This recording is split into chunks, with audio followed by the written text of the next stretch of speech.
시편 126편은 포로 귀환을 주제로 한 그런 말씀입니다.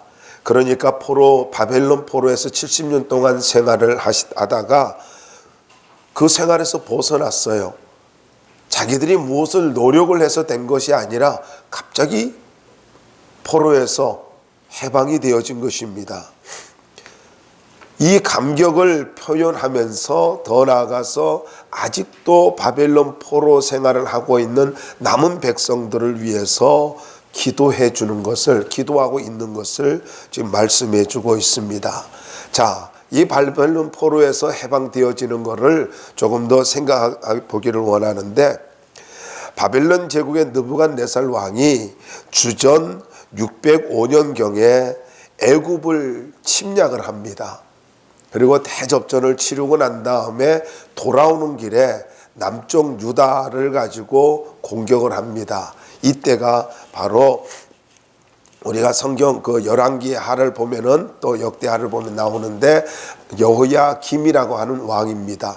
이 여호야김 왕 때에 이때 침략을 해가지고 우리가 너무나 잘 아는 다니엘이라고 하는 선지자죠. 다니엘이 이때 붙잡혀가는 것입니다. 그리고 이때 1차로 붙잡혀갈 때에 다니엘뿐만 아니라 왕족들 그리고 귀족들 이런 사람들이 모두 다 붙잡혀가는 것입니다. 이것을 1차 포로라고 하는 것입니다. 그리고 2차 포로는 주전 597년경에 일어났는데 이거는 여호야킨이라고 하는 왕 때입니다. 이때 또 바벨론이 쳐들어와 가지고 용사 10,000명을 포로로 잡아가고, 그리고 이때 특징은요, 모든 이스라엘에 있는 기술자들, 장인들, 그리고 더 나아가서 대장장이들, 좀 기술이 있다고 하는 사람들을 다 포로로 잡아가는 것입니다. 네, 바로 이때 끌려간 사람이 에스겔 선지자입니다. 그래서 머릿속에 기억하시기 바랍니다. 1차는 다니엘, 2차는 에스겔 선지자가 붙잡혀갔다, 이렇게 생각하시면 돼요. 그 다음에 이제 3차는 시드기야 왕 때인데 이 느부갓네살이 또 쳐들어오는 거죠. 그래가지고 이때가 586년경입니다. 이때 쳐들어와 가지고 유다 왕국을 아주 멸망을 시켜버립니다. 그리고 거기에 성중에 남아있는 자들을 모두 사로잡아갈 뿐만 아니라 이때 특징은 성전에 있는 모든 기물들을 가져가고, 그리고 성전에 입혔던 금, 그리고 더 나가서 구리, 이런 기둥에다 씌워놓은 것들, 구리 같은 것까지도 다 벗겨서 가져갑니다. 그래서 3차 때 이 3차 포로를 여러분이 생각할 때는 성전이 초토화됐다는 거, 성전의 모든 기명이 이제 약탈을 당하고, 그리고 금으로 입힌 거, 그 구리로 입힌 것까지 다 벗겨서 바벨론 사람들이 가지고 갔다라는 것입니다. 근데 여기서 또 특기할 만한 것은 뭐냐면은 이때의 이스라엘 남쪽 유다의 그 비천한 자들, 그러니까 사회적으로 아주 비천한 자들, 이 사람들은 남겨두고 밭을 밭을 짓게 하고 경작을 하게 만들고, 더 나아가서 이제 포도를 심게 하고 그랬습니다. 성경 한번 찾아볼까요? 열왕기하 25장입니다. 열왕기하 25장.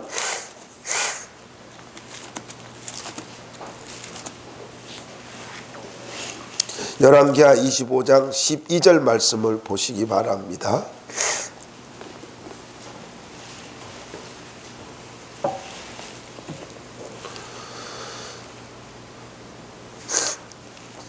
자, 한번 읽어볼까요?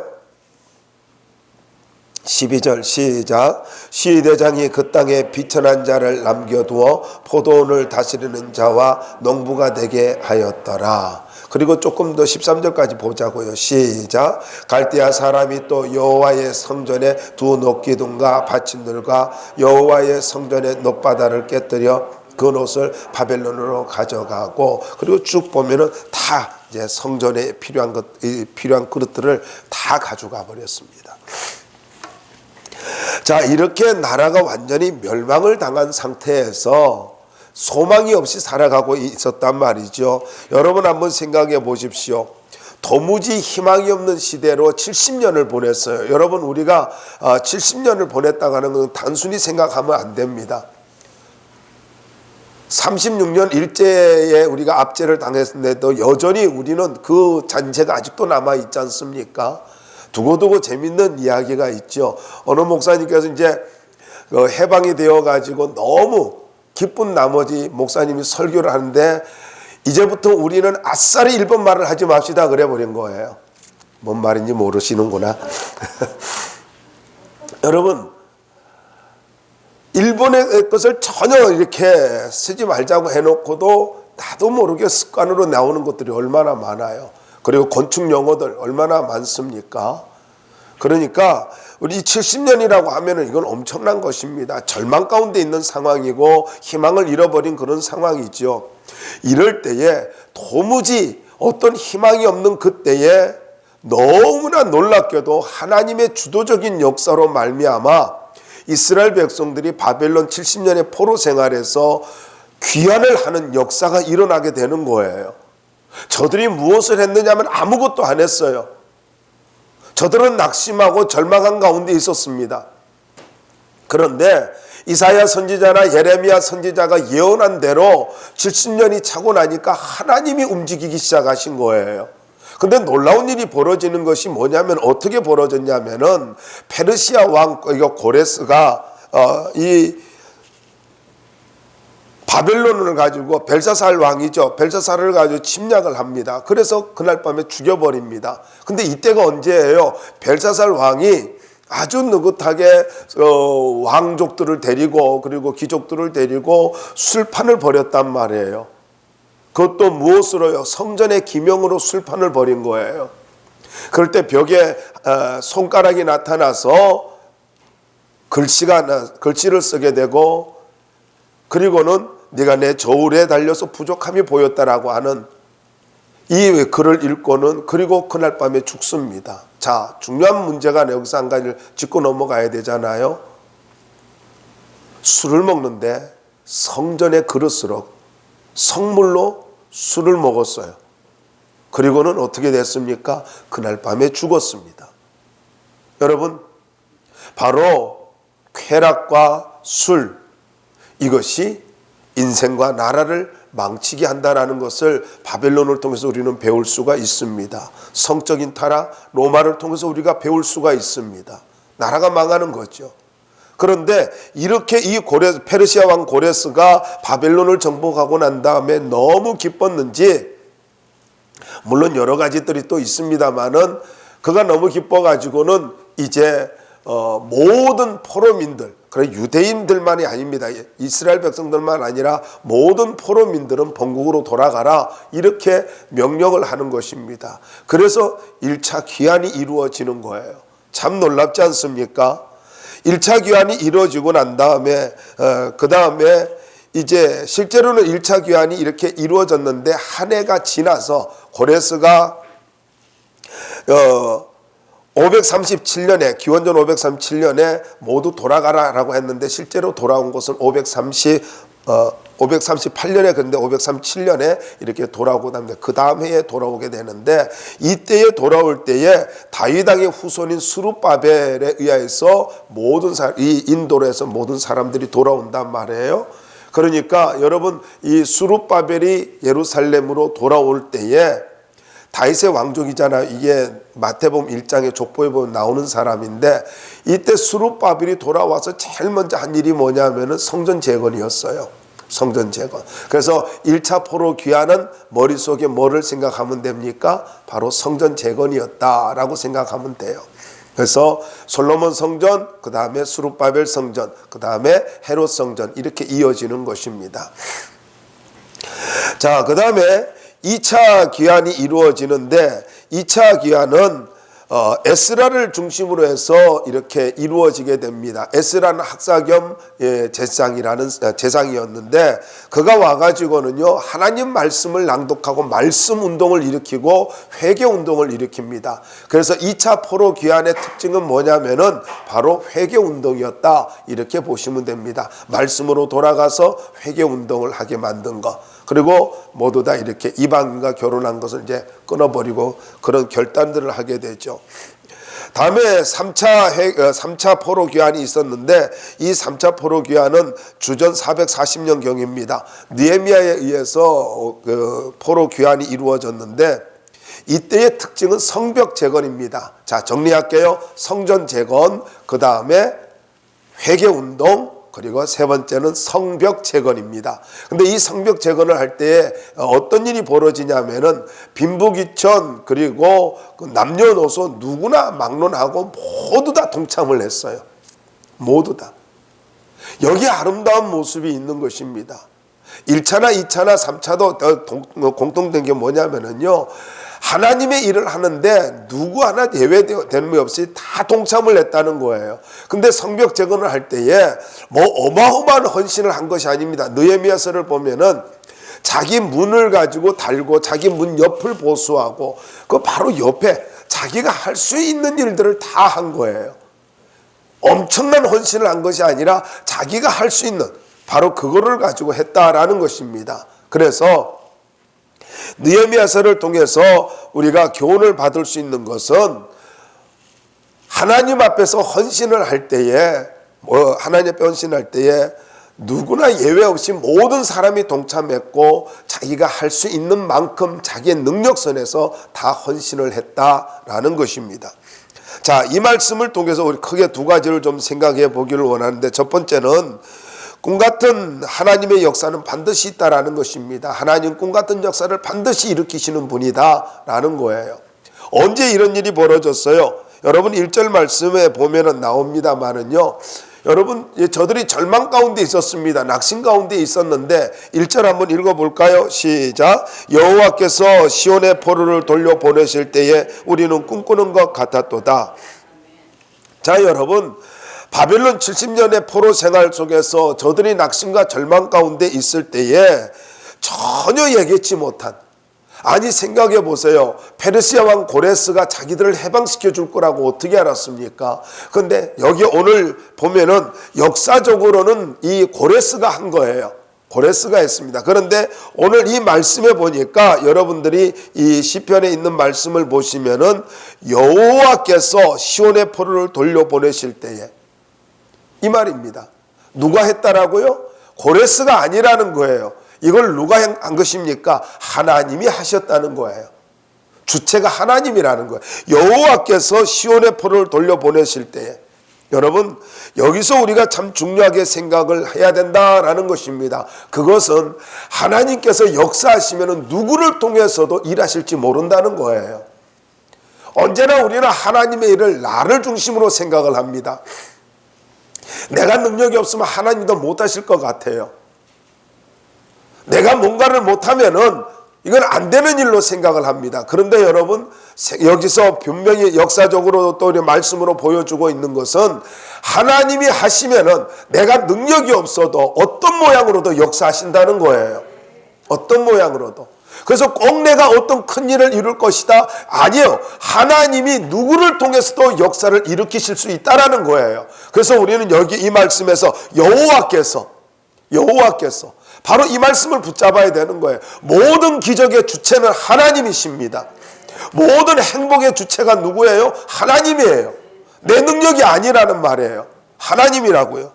그래서 나의 어떤 생각이라든가 나의 어떠한 그런 그 감정, 그리고 나의 어떤 경험, 지식, 우리는 종종 생각을 할 때 이렇게 생각합니다. 대중의 지식이 옳은 걸로 생각을 합니다. 여러분 생각해 보세요. 대중의 지식, 많은 군중의, 이게 민주주의라고 이야기하는데 한번 생각해 보십시오. 대중의 지식이요, 하나님 앞에 불순종하고 원망하게 만들었어요. 그래서 40년의 대가를 지불하죠. 예수님을 죽인 자들이 뭡니까? 대중의 지식이었어요. 여러분 우리는요, 대중의 지식, 내가 가지고 있는 지식이나 아니면 내가 가지고 있는 경험, 그것으로 하나님의 능력을 제한해서는 절대로 안 된다는 것입니다. 언제나 우리는 마음을 열어놓고 하나님이 하시면 된다, 하나님이 하시면 된다, 여호와께서 하시면 된다, 내 인생도 하나님이 개입하시면 꿈같은 일이 일어난다, 이 믿음 갖고 우리는 살아야 된다라는 것입니다. 중요한 것은 하나님이십니다. 2절 말씀을 보자고요. 함께 읽어볼까요? 시작. 그때에 우리 입에는 웃음이 가득하고 우리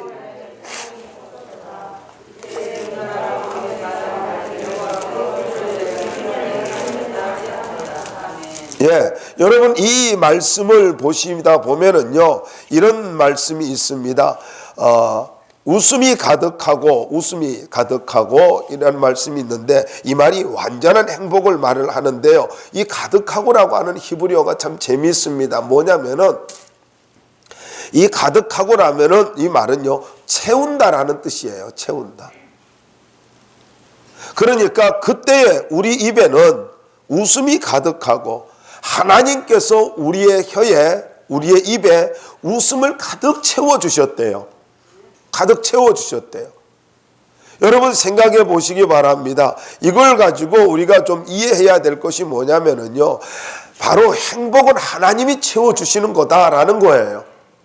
내가 만드는 게 아니에요. 그래서 여러분 분명히 우리가 알아야 돼요. 행복은 내가 만들어가는 것이 아니라 하나님이 채워주시는 것입니다. 하나님이 채워주시는 것. 이걸 잊지 말아야 돼요. 그리고 나서 계속해서 보면 우리 혀에는 찬양이 찼었도다 라는 말씀이 나오죠. 이 찼었도다 라는 말은 기쁨의 외침을 말을 하고 있습니다. 기쁘게 외쳤다. 그리고 함성을 질렀다. 열광을 했다. 이런 뜻이에요. 여러분 이렇게 감격스러운 인생이 내 힘으로 되는 게 아니라 하나님이 하실 때 이루어진다라는 것입니다. 한번 생각해 보십시오. 그런 감격스러운 외침 어떻습니까? 정말로 이런 일이 언제 일어날 수 있을까요? 물론 복권을 맞으면 그럴 수도 있겠죠. 그런데 저는 이런 것들이요 정말로 우리의 삶 속에서 수시로 일어날 수 있다라고 믿고 있어요. 가령 우리가 어떤 문제를 놓고 기도했다고 해봅시다. 근데 그 응답하는 손길을 들어보세요. 그 응답, 내가 누군가를 위해서 기도했는데 오늘 아침에 어떤 분을 통해서 하나님 응답하신 이야기를 들었어요. 근데 그 문제를 놓고 그렇게 기도한 거예요. 근데 그대로 하나님이 역사해 주시더라고요. 그 이야기를 들은 거예요. 여러분 이런 이야기를 때 얼마나 재밌고 얼마나 감격스러워요. 하나님이 하시잖아요. 그럴 때 우리의 입에서는요 할렐루야 주먹을 불끈 쥐게 되고 소리를 지르게 되지 않습니까? 저는 2021년도에 여러분들에게 이렇게 주먹을 불끈 쥐고 할렐루야고 외치는 그런 일들이 많이 일어날 수 있기를 바랍니다. 하나님이 하신다고요. 하나님이요. 계속해서 말씀을 보시면은 여호와께서 그들을 위하여 큰 일을 행하셨도다라는 말씀이 있는데 여기서 큰 일을 행하셨다라는 말이 너무나 은혜로운 말입니다. 이 무슨 말이냐면요 위대하게 행동했다라는 뜻이에요. 두 번째로는 무엇을 위해 노동하다. 이런 반응 나올 줄 알았어요. 무슨 말이냐면은 여러분 이게 이해가 되지 않으면 감격할 수 없는 말인데 엄청나게 놀라운 말씀이에요. 한번 생각해 보세요. 하나님께서 나를 위해서 위대하게 행동했대요. 하나님이 그냥 움직이기만 해도 놀라운 역사가 일어나는데 하나님께서 위대하신 하나님이 나를 위해서 위대하게 행동했대요. 그뿐인가요? 나를 위해서 하나님이 노동을 했대요. 아니 하나님이 노동하실 분이에요? 아니잖아요. 그런데 나를 위해서 일을 하셨대요. 일을 하실 분이 아닌데 나를 위해서 하나님이 발벗고 나선 거예요. 얼마나 놀라운 말씀입니까? 이스라엘 백성들을 가지고 회복시키는 일에 하나님이 직접적으로 개입해가지고 누구를 시키지 아니하고 하나님이 직접 그 일에 개입하시고 하나님이 직접 일을 하셨대요. 일을 할 수 있는 분이 아니잖아요. 그런데 그분이 나를 위해서 일하셨대요. 저는 가끔 새로 대통령이 되고 그러면은 기념식수를 심고 그러는 모습을 볼 때가 있어요. 그럼 보면은요 대통령이 심지도 않아요. 그냥 헌화를 할 때도 마찬가지입니다만은요 옆에 사람이 다 들고 가요. 다 옆에 사람이 들고 가고 자기는 이렇게 손만 대고 가거나 끝만 잡고 가거나 그리고 다 놓고 그리고는 놓으면은 삽으로 이렇게 흙 한번 하면 나머지 사람들이 다 덮어줘요. 그게 뭐 심는 거예요. 흉내만 내는 거지. 그런데 오늘 이 말씀은 그게 아니에요. 오늘 이 말씀은 하나님이 나를 위해서 직접 노동을 하셨대요. 하나님이 직접 일을 하셨대요. 왜요? 꿈 같은 일을 이루어주기 위해서. 저는 여러분들에게 도전을 드립니다. 올 한 해 하나님 앞에서 하나님께서 여러분을 위해서 직접적으로 일하시고 여러분을 위해서 이사야에 있는 말씀대로 여호와의 열심히 여러분을 위해서 일하시는 역사가 있기를 바랍니다. 여호와의 열심히, 내 열심이 아니에요. 내 열심이 아니에요. 잠 못 자고 하는 내 열심, 건강을 해치면서 살아간 내 열심이 아니라 하나님이 하시는, 저는 이 말씀을 가지고 조금 확대해서 설명을 드리고 싶어요. 여러분, 우리가 아는 대로 여호와께서 사랑하는 자에게는 뭐를 주셔요? 잠을 주시느니라. 이 말씀은 너무나 좋아하잖아요, 여러분요. 그렇죠? 이런 말씀 아주 좋아하잖아요. 그런데 이 말씀의 원뜻이 무엇입니까? 그냥 하나님이 나를 사랑하니까 아무 생각 없이 잠자게 한다? 이런 말일까? 아니에요. 원뜻은 그런 뜻이 아니에요. 이 원래의 뜻은요, 내가 자고 있는 중에 하나님께서 일을 다 이뤄 놓으신다, 이런 거예요. 내가 자고 있는 중에. 그게 바로 이 원래의 의미란 말이에요. 저는 2021년도를 이제 시작하면서 여러분들에게, 우리 또 행복한 교회 또 성도들에게 이와 같은 일이 일어나기를 바랍니다. 하나님께서 우리가 자고 있는 중에 꿈 같은 일들을 다 이뤄 놓으시기를 바랍니다. 그래서 여러분 곳곳에서 아름다운 간증이 나왔으면 참 좋겠어요. 하나님이 이런 일을 하셨어요. 하나님이 또 저런 일을 하셨어요. 하나님이 내 인생에 개입해가지고 내가 생각지도 못한 일들이 이루어지고 있어요. 그런 역사가 있기를 바랍니다. 1년 지나고 나서 그래, 어떤 하나님을 경험했어요? 없는데요. 이러면 안 되는 거예요. 뭐 다 늙어가지고 뭐 이제 저는요, 여러분, 하나님 앞에 나이 같은 걸로 여러분의 신앙을 가지고 감추지 마세요. 아니 그러면은 모세는 어떻게 해요? 아브라함은 어떻게 해요? 여호수아는 어떻게 해요? 그들이 얼마나 나이가 많아서 하나님 앞에서 뜨겁게 쓰임을 받았습니까? 놀랍게 쓰임 받았잖아요. 그런 거 생각하면은요, 우리가 얼마나 죄성을 가지고 합리적으로 게을러지는가를 좀 깨달아야 되고요. 하나님 앞에 꿈을 포기하지 말기 바랍니다. 믿음을 절대로 갈수록 믿음이 여러분이 커져야 돼요. 믿음이 작아지면 안 되는 것입니다. 자, 여러분 계속해서 보자고요.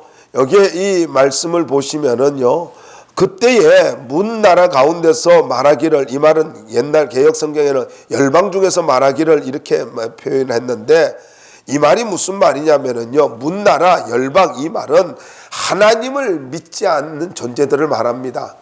하나님에 대한 회의적 존재들을 말을 하고 있는데, 그 하나님을 믿지 않는 사람들이 하는 말이 뭐냐면은, 안 믿는 사람들이 이스라엘 백성들을 보고, 와, 하나님이 크신 일을 하셨구나, 위대한 일을 하셨구나, 안 믿는 사람들이 말을 했다라는 거예요. 실제로 이렇지 않습니까? 이게 우리가 잘 보여주는 데가 있잖아요. 아브라함도 그렇지만은 이삭에게도 분명히 말을 하고 있지 않습니까? 블레셋 왕이 와가지고 하나님께서 너와 함께하고 있는 걸 우리가 분명히 보았다, 이렇게 말씀하고 있잖아요. 저는 여러분들이 모두 다 그와 같이 이루어지길 바라요. 안 믿는 사람들의 입에서, 와, 사장님을 보니까 하나님께서 살아계신 것 같습니다. 아, 장로님을 보니까 하나님이 살아계신 것 같습니다. 하나님이 아니고는 이런 일이 일어날 수가 없는데, 쟤네들이 또 굳이 하나님이라고 안 한다면 이렇게는 또 말할 거예요. 신이 있긴 있는가 봅니다. 이렇게 말할지도 몰라요. 근데 어쨌든 여러분들이 신이라고 이야기할 때 하나님입니다, 주님이 하셨습니다, 이렇게 여러분들의 입에서 예수님이 나올 수 있기를 바랍니다. 그리고 계속해서 나오는 말씀이 무슨 말입니까? 여호와께서 우리를 위하여 큰 일을 행하셨으니 우리는 기쁘도다. 3절에 그런 말씀이 있지 않습니까? 우리를 위하여 큰 일을 행하셨으니 얼마나 놀라운 말씀이에요. 여호와께서 나를 위하여 큰 일을 행하셨으니 우리는 기쁘도다. 여러분, 이와 같은 간증이 있기를 바랍니다. 하나님 때문에, 하나님이 하신 일 때문에 기쁨이 넘치는 2021년도가 되길 바랍니다. 자꾸 이렇게 코로나 그렇게 하는데 그렇게 하지 마시고요. 하나님이 곧 멈춰 주실 거야. 곧 멈춰 주실 거야. 정권이요? 권력으로 누른다고요? 아니요, 그럴 수 없어요. 여러분, 우리가 협조는 해야 되지만은요, 철저하게 협조해야 됩니다. 교회가 협조해야 되고, 그러면서도 우리는요, 하나님이 하실 일을 기대해야 됩니다. 곧 멈출 것이고, 하나님께서 믿음 지킨 자들에게 반드시 보상해 주실 것이고, 하나님이 기도하는 자에게 놀라운 일들을 이루어 주실 것입니다. 이걸 믿고 믿음으로 살 수 있기를 바랍니다. 아니, 안 믿는 사람도 불황 중에 호황이라는 말을 쓰잖아요. 그런데 예수 믿는 사람은요, 그보다 더 나아야 되지 않습니까? 왜요? 하나님이 살아계시지 않습니까? 하나님이 다 살아서 역사하신다는 것을 믿기를 주의 이름으로 축원합니다. 자, 두 번째로 4절로부터 6절까지 말씀을 통해서 반드시 기쁨으로 수확을 하게 만들어 주신다. 다르게 말하면 하나님이 거두게 만들어 주신다라는 거예요. 자, 4절 한번 읽어볼까요? 4절 한번 읽어봅시다. 시작. 여호와여, 우리의 포로를 남방 시내들 같이 돌려보내소서.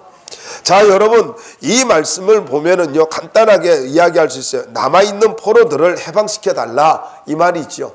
근데 이 기도 응답됐어요, 안 됐어요? 역사적으로 응답됐잖아요. 2차, 3차를 통해서 완전히 응답이 되어졌지 않습니까? 그런데 이 남방 시내들 같이 할 때 이 말은요, 히브리어로 바짝 마르다, 이런 뜻이에요. 남방 시내들 하면은 이게 바짝 마르다라는 뜻이거든요. 그러니까 유다의 남방은 유다의 불모지입니다. 그래서 이 아주 유명한 네게브 사막, 이걸 가지고 남방이라고 이야기해요. 불모지 사막을 말하고 있어요. 그런데 사막은 평소에 바짝 마른 상태에 있습니다만은 가을이나 겨울에 우기 때죠. 우기 때 하나님께서 비를 주시면은 그것이 그 비가 내림으로 인해서 흙탕물이 일어나게 되고 큰 시내가 이루어지게 된다라는 것입니다. 그래서 아주 그 물이 가득한 경류로 바뀌어지는데 아주 사나운 그런 경류로 바뀌어지고 강을 이룬 거. 우리가 알지 않습니까? 이사야 보면은요, 사막에 강을 만드시는 하나님. 그게 뭐예요? 바로 우기 때에 비를 내리시는 것을 말을 하고 있단 말이에요. 비를 내리는 거. 자, 여러분 생각해 보세요. 사막이 변하여 강이 되는 거 누가 할 수 있어요? 사람이 할 수 있는 게 아니잖아요. 하나님이 하시잖아요. 시내를, 그게 강을 이루고 시내를 이루고, 그리고 나서 풀이 돋아나고, 그러면은 짐승들이 와서 살게 되고 푸른 초원이 되는 거예요. 어떻게 사막이 푸른 초원이 될 수 있어요? 사람의 힘으로 될 수 있는 게 아니지요. 메마른 인생이 어떻게 풍요로운 인생이 될 수 있어요? 절망스러운 인생이 어떻게 존귀한 인생이 될 수 있어요? 정말로 마른 막대 같은 그런 인생이 남에게 선한 영향력을 미치는 그런 인생이 될 수가 있냔 말이에요. 저는 여러분들에게 이렇게 말씀드리고 싶습니다. 여러분, 장자권이 있고 장자의 축복이 있고 장자권이 있어요. 그런데 우리가 아는 대로 루벤은 장자의 복을 가지고 잃어버렸잖아요. 그런데 요셉이, 11번째 요셉이 장자의 축복을 받지 않습니까? 장자의 축복과 장자권, 이게 좀 다른데 무슨 말이냐면은요, 요셉은 복을 받아가지고 다 나눠줘요. 가지가 울타리 밖으로 넘어가잖아요. 그래서 요셉 때문에 많은 사람들이 살아나요. 저는 여러분들이 이렇게 다른 사람들에게 영향을 주는 그런 울타리 밖으로 넘어가는 가지처럼 그렇게 영향을 주는 성도들이 됐으면 좋겠습니다. 근데 유다는 어때요? 루벤이 받지 못한 장자의 그 복을 받는데 그게 무슨 영적인 축복이지요. 영적인 축복을 받습니다. 그래서 유다 지파를 통해서 메시아가 태어나게 되는 것입니다. 자, 여러분, 놀라운 거지 않습니까? 마찬가지로 저는 여러분들이요, 이렇게 메마른 인생이라 할지라도 하나님 앞에 믿음으로 살기만 하면은 하나님이 그 사람을 장자의 축복을 누리도록 만들어 주시고, 자격이 없다 할지라도 장자권을 주십니다. 저는 여러분들이 장자권과 장자의 축복까지 누릴 수 있었으면 참 좋겠고요. 요셉과 같이 나눠주고 베풀어주는 그런 인생을 살았으면 좋겠습니다. 자, 그런데 어떻게 하면 그러면 이런 네겝의 사막 같은 인생이 놀라운 이런 인생이 될 수가 있느냐라는 거예요. 메마른 인생이 놀라운 인생으로 바뀌어지고 하나님의 꿈 같은 일들을 경험하게 될 수 있는 비결이 뭐냐? 5절 말씀을 보자고요. 함께 읽어봅시다. 시작. 눈물을 흘리며 씨를 뿌리는 자는 기쁨으로 거두리로다. 자, 눈물을 흘리며 씨를 뿌리는 자, 여러분 이상하지 않습니까? 정말 이상한 말씀이 아닙니까? 지난번에도 말씀을 드린 것처럼 씨는요, 눈물을 흘리며 뿌리는 게 아니잖아요. 씨는 눈물을 흘리면서 뿌리는 게 아니죠. 무슨 어떻게 씨 뿌려? 조금 피곤하고 힘들다 할지라도 씨는요, 희망을 가지고 씨를 심는 거예요. 씨를 뿌리는 이유가 뭐예요? 여러분 만약 벼를 심는다고 할 때에 오늘 여러분 여기서 나옵니다마는요, 이 눈물이라고 하는 말이 무슨 말이냐면은요, 이게 울며라는 말이 그 다음에 나오죠. 여러분 6절 말씀 보시면 울며라는 말이 나와요. 울며. 이 말이 뭐냐면은요, 통곡하다라는 뜻이거든요. 6절에 울며는 통곡하다 그런 뜻이에요. 그런데 씨를 심는데 무슨 통곡을 하면서, 한번 제가 벼를 심을 때 무슨 통곡을 하면서 이렇게 심어요. 한번 우리가 4월 달이나 이러면 뭡니까? 농번기 때 이렇게 심잖아요. 그러면 어때요? 맞아, 통곡을 하면서 그렇게 합니까? 아니, 노래 부르면서 하잖아요. 힘들지 않게 해서 노래 부르면서 이렇게 벼를 심잖아요. 그리고 밭에다가 심는 사람도 어때요? 이렇게 뿌리고 또 이렇게 덮어주고 그렇게 하면서 이렇게 좀 힘들긴 해도 즐거운 마음으로 하지 않습니까? 근데 오늘 말씀은 이상해요. 통곡을 한대요. 아니, 무슨 씨를 심으면서 통곡을 하냔 말이에요. 여러분, 눈물을 흘린다는 것은 몇 가지의 경우를 생각할 수 있죠. 억울할 때에, 그리고 답답할 때에, 간절할 때에. 크게 세 가지 범주 안에 다 들어갈 수 있겠지요. 정말로 내가 억울하면은 눈물 흘릴 수밖에 없지요. 답답한 사람 눈물 흘릴 수밖에 없겠지요. 간절한 사람 눈물 흘릴 수밖에 없겠지요. 근데 이렇게 억울하고 답답하고 간절함을 가지고 그러면서 씨앗을 심는다는 거예요. 그 씨앗을 심을 때에 기쁨으로 거둘 수 있다라는 거예요. 여러분, 이 기쁨으로 거둔다라는 말이 무슨 뜻이냐면요, 기쁨으로라는 말은 소리를 지른다는 뜻입니다. 소리를 지르는 기쁨이에요. 와, 너무 좋아가지고. 그런데 6절에서 말씀드린 대로, 조금 전에 말씀드린 대로 이 말씀을 좀 해석할 필요가 있어요. 울며 씨를 뿌리러 나가는 자는, 이 말이 무슨 말이냐면 문자적으로 이런 말입니다. 그의 씨주머니를 들고 울면서 나가는 자는, 이런 뜻이에요. 그러니까 쉽게 말씀드리면 이렇습니다. 그 종자 창고가 있지 않습니까? 아무리 어려워도 종자 씨는 먹지 않지 않습니까? 그러면은 농사를 지을 수가 없잖아요. 그래서 이 종자가 있는 창고에 들어가서 주머니에다가 종자를 담아가지고 나와가지고 울면서 통곡을 하면서 씨를 뿌리는 거예요. 그 내용이거든요. 아무리 봐도 여기 울며 씨를 뿌린다 할 때 그럼 이 씨는 우리가 아는 대로 곡식 씨앗이 아니라는 이야기죠. 그럼 무엇일까요? 오늘 이 말씀을 가지고 조금 더 생각을 해볼 수 있으면 좋은 게 뭐냐면은 바로 이것이 계속 반복되는 거거든요. 반복되는, 조금 더 설명드릴게요. 이렇게 울면서 씨를 뿌리는 것이, 통곡을 하면서 씨를 뿌리는 것이, 그리고 이것이 한 번으로 끝나는 것이 아니라 울며 씨를 뿌리러 나가는 자, 이 나가는 자라고 하는 말은요, 이것은 계속해서 나가는 걸 말하고 진행하고 나가는 걸 말하는 거예요. 그러니까 이 말이 무슨 말이냐면은 반복해가지고 멈추질 아니하고 계속 종자 창고에 가서 씨를 가져다가 그걸 담아가지고 울면서 씨를 뿌리는, 계속 다 뿌리고 나면 또 와가지고 종자 창고에서 씨를 가지고 와서 또 울면서 통곡을 하면서 씨를 뿌리는 거. 그럼 이 씨가 뭘까요? 바로 기도입니다. 여러분, 씨라고 했을 때 몇 가지를 들 수가 있습니다. 복음도 씨앗이고요, 말씀도 씨앗이고요, 그리고 행동도 씨앗이고 물질도 씨앗이에요. 다 씨앗이에요. 그리고 기도도 씨앗입니다.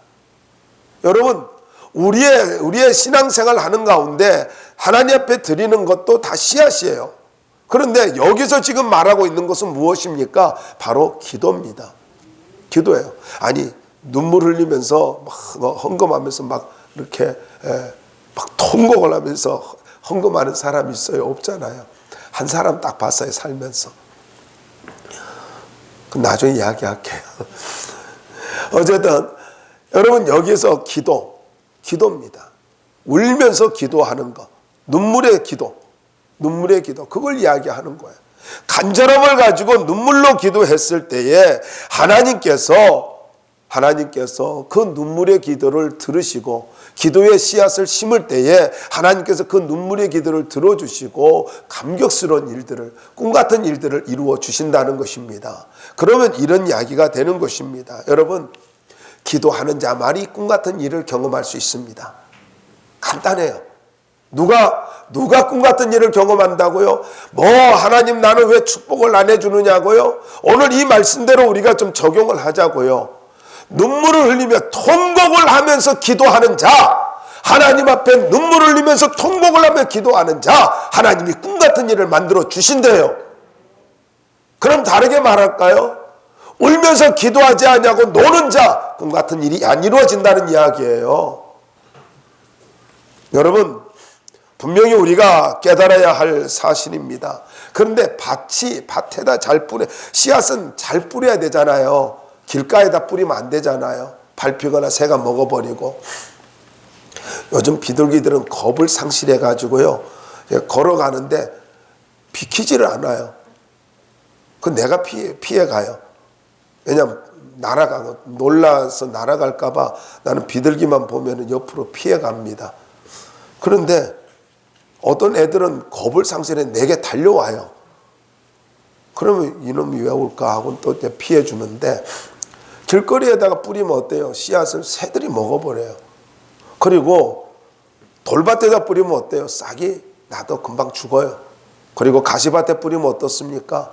그거요? 가시 때문에 자라질 못해요. 그럼 어디에다 뿌려야 돼요? 옥토밭에다 뿌려야 돼요. 좋은 밭에다. 그러면 성경에서 좋은 밭을 가지고 이야기할 때에 세상도 밭이라 이야기하고 사람의 착한 마음도 옥토밭이라고 이야기해요. 그런데 가장 좋은 밭은 하나님의 밭인데, 고린도서에 보면 교회를 하나님의 밭이라고 이야기해요. 어디 와서 기도할 거예요? 어디에서? 물론 생활 속에서 기도할 수 있어요. 근데 저는 여러분들에게 부탁드리고 싶습니다. 강요는 아닙니다. 할 수만 있으면 교회 와서 기도하십시오. 교회를 세우는 기도를 하십시오. 교회를 위해서 하나님 앞에서 눈물로 기도해 보시기 바랍니다. 하나님이 나머지를 해결해 주시고 생각지도 못한 일들을 하나님이 이루어 주실 것입니다. 교회는 하나님의 밭이에요. 이게 고린도서에 나오는 거예요. 여러분, 잘 기억하시기 바랍니다. 정말로 하나님 앞에서 눈물의 기도를 하면 응답해 주시느냐? 성경에 나와 있지 않습니까? 히스기야 왕은 왕이 되고 난 다음에 원년 정월에 그리고 이 정월에 성전 문을 열고 모든 우상을 끄집어내서 부숴버리고 성전을 깨끗이 하고 백성들에게 하나님 말씀을 가르치고, 그리고 종교개혁을 단행해가지고 백성들이 하나님을 잘 섬기도록 했습니다. 그렇게 경건하게 살다가 인생의 위기를 만납니다. 그럴 때에 그는 눈물을 흘리면서 하나님 앞에 기억해달라고 기도합니다. 그럴 때 그의 인생을 15년에 연장시켜줘요. 뿐만이 아닙니다. 아수르가 쳐들어왔을 때에는요, 하나님 앞에 눈물로 기도합니다. 간절하게 성전에 나아가지고 기도합니다. 제단 앞에 나아가서 간절하게 어린아이들까지 함께해서 기도할 때에 하나님께서 어떻게 했어요? 그 밤에 18만 5천 명을 천사 하나 보내서 다 제거해 버리십니다. 무엇을 말하고 있습니까? 여러분, 믿음의 씨앗은 반드시 하나님께서 응답해 주신다는 것입니다. 눈물의 기도, 하나님이 반드시 응답해 주십니다. 여러분, 정말로 내가 축복을 받고 형통한 인생을 살기를 원하며 꿈같은 일이 이루어지기를 원합니까? 눈물로 기도의 씨앗을 심으시기 바랍니다. 2021년 여러분에게 꼭 부탁을 드리고 싶습니다. 눈물로 기도의 씨앗을 심을 때 하나님이 여러분들에게 꿈같은 일을 이루어 주실 것입니다. 기도의 사람으로 기적의 주인공, 축복의 주인공이 되기를 주의 이름으로 축원합니다.